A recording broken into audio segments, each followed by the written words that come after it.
Psalms is a unique book, and it's powerful because instead of being a theological exposition, like some books are, like Romans or a lot of letters, or a lot of historic books in the Old Testament, this book is sort of like an honest diary.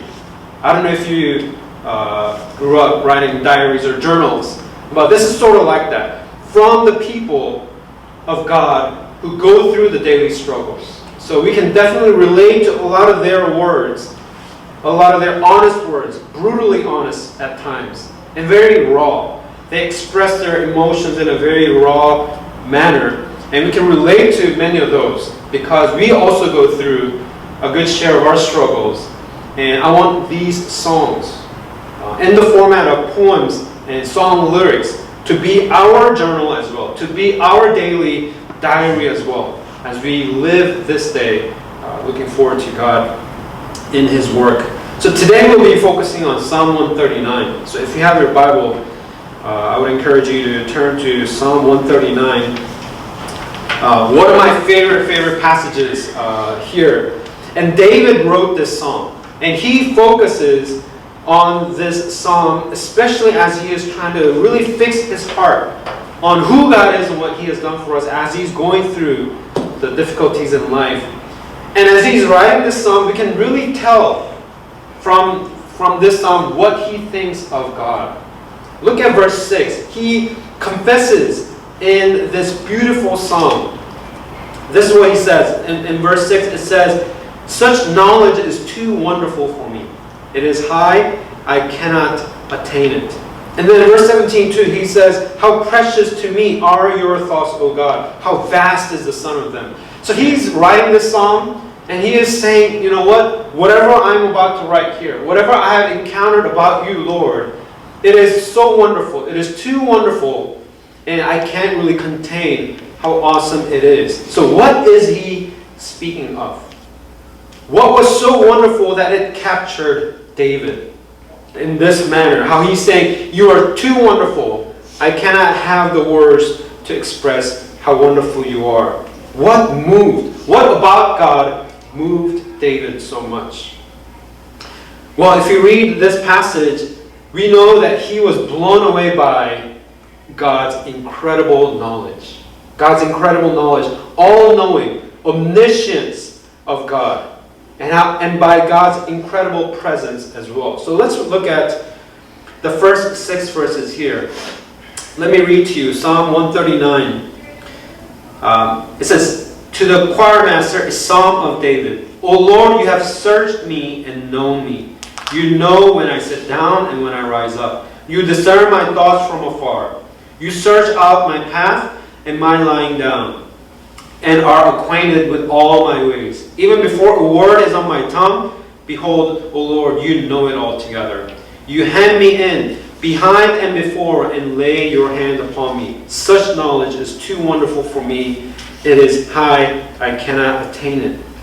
So immediately we know that he is so blown away. He is captivated by the knowledge of God, God's knowledge.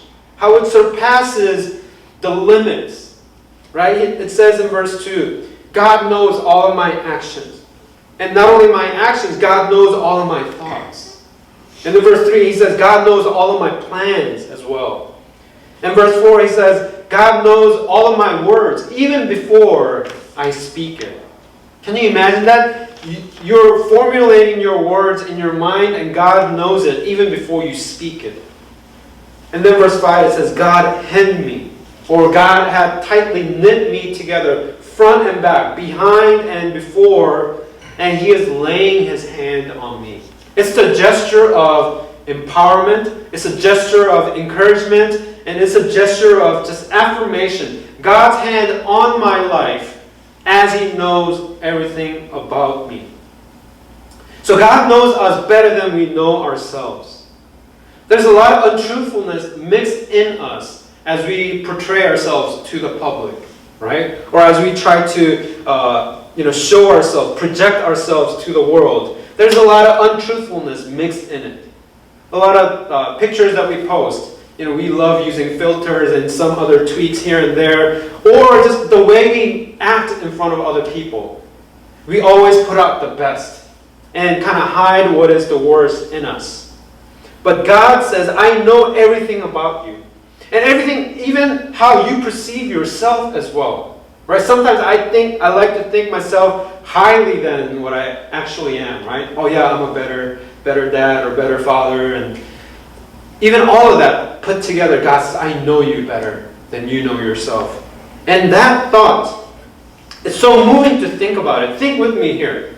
If God knows everything about you, your actions, your thoughts, your words, your plans, everything about you, all the skeletons, the worst of you, the best of you, all together in its truest form, if God knows everything about you, and to know the fact that God is holding His hand upon you to empower you, to know the fact that God still loves you despite knowing everything about you, it truly moves me. It truly moves me to tears even to think about the extent even that God has taken, that God has gone to love us, to save us, even after knowing everything about me. Right? My actions fail God. My thoughts fail God. My words fail God. I mean, even though I don't speak it, I think it a lot, right? When I'm driving, when someone cuts me, I try not to say it, but I know for sure I think it, right? So I fail God in every way. And yet, despite of God knowing me altogether, God says, I still loved you. You're still worth Jesus Christ dying on the cross to save you, because that's how much God loves us. He still wants us to be built up in His love. And to think that, it moves me deeply. But not only God's omniscience, David is saying God's omnipresence moves me as well. Look at verse 7. And then he goes on to say this, where shall I go from your spirit, O God? Or where shall I flee from your presence? If I ascend to heaven, you are there. If I make my bed in Sheol, Sheol is, like some translations translated depths, or some translations say it's hell. So the deepest part, right? Even in hell, if I make my bed in hell, you are there. If I take the wings of the morning and dwell in the uttermost parts of the sea, even there your hand shall lead me, and your right hand shall hold me. So David is expressing God's presence all around the world. Right? He is making an axis. Right? Axis going up. Is this the y-axis? Y-axis going up. If I make my place in heaven, if I go up all the way to heaven, you are there. And if I go into the deepest part of all of life, you are still there. And if I take the wings, if I could fly to the very end of the world, all the way to the uttermost parts of the sea, uttermost part of the land, you are still there. And David, to think about who God is and what He is like, he's saying, you're too wonderful for my thoughts. And for that reason, he falls down and he asks God to surrender his life for His purpose. So no matter where we go, no matter where we want to escape the love of God, we can't. We just simply cannot escape His love. Because God's Spirit is wherever we end. So God's Spirit, wherever we end, and God's Spirit is there. You are there. That's the title of our sermon. God is there wherever we are. So this morning I want to ask you, where are you right now in your life? Are you in the highest place in your life? Remember, God is there. Right? Are you in the deepest parts of your life? God is there as well. Are you in the place of suffering? God is there too. Are you in pain? God is there too. Are you lost? Are you suffering? Are you depressed? Or are you enjoying life? Are you planning out your life? Are you about to take the next steps in life? God is always there. So He's not only there in space, but God is also everywhere in time as well. He was and is to come. So God is always true. But to think all that, to some people, This could be a scary thought, right? God knows everything about you. God is there wherever you are. It could be a scary thought. But not when you actually put it all in the right context. Why is God everywhere, wherever we go? Why is God there in your deepest place? Why is God there in your failures? Is He there to just scold us? Look at verse 10. It says here, even there your hand shall lead me, and your right hand shall hold me. He is there in your place, wherever you may be right now. Loneliness, in your friendship, in your fellowship, in your work, in your home. God is there. Why? To hold you and to lead you and to guide you. And if that's the thought that we can come to, man, it's not a scary truth anymore. But this is the very truth that we want to be in. This is the liberating truth. This is the most empowering truth.